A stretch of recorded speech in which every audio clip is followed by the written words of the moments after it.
Don't forget to subscribe for more updates. Legendary musician dead 6 weeks after sharing incredible thing Trump did that Libs didn't want out. It been a particularly rough year for loss in the entertainment industry, with beloved stars passing that were part of many Americans' childhood. It seems that we hear of these icons losing a battle to illness, addiction, or some other terrible tragedy at least once, if not more each week. However, there one death at coming to light which took place only 6 weeks after this legendary musician revealed something incredible that Donald Trump did for him that hateful Democrats are desperate to keep hidden. It's no longer a secret anymore, and now we know why it was one in the first place. Since the day that Trump was elected president, liberals have been on a mission of destruction to take him down. No other leader of this nation in history has been faced with as many allegations, false scandals, attacks, and threats of assassination than he has. He making America great again despite all the sickening things being said about him that seem to be a desperate attempt to overshadow the reality that the left has been wrong about Trump all along. It's easy to prove that much of the slander they sling is baseless and juvenile,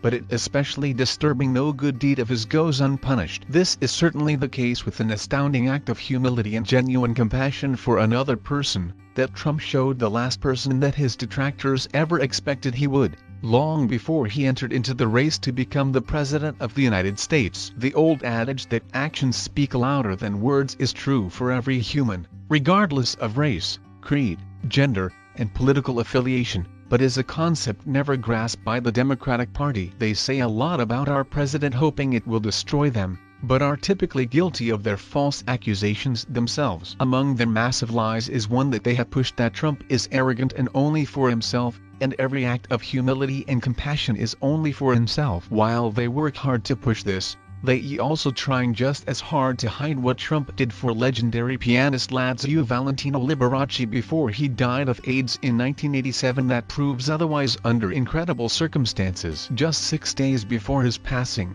he told liberal talk show host Oprah Winfrey what Trump did for him while spending time with him at Trump Tower. It's not surprising that Oprah hasn't mentioned this since, especially recently, as she acts as a big liberal shill and has expressed her desire to run against Trump in the next election, just to beat him. The Washington Post has reported it's these personal and business practices that make Trump who he is and an incredible president. They are the combination of qualities yet to be seen in his liberal counterparts who don't want Americans to finally wise and great again, or for the economy to be economically healthy, since they would lose the power of controlling people reliant on the government supporting them and their major voting base. Whether Liberace would still support Trump today in his presidency may never be known, but the bond the two formed before this musician's passing seems to suggest that he would have liked the changes his friend has made to America. It's for this mindset, work ethic, an attitude of excellence and opulence that Liberace himself was as successful as he was, and what he has in common with our country commander-in-chief.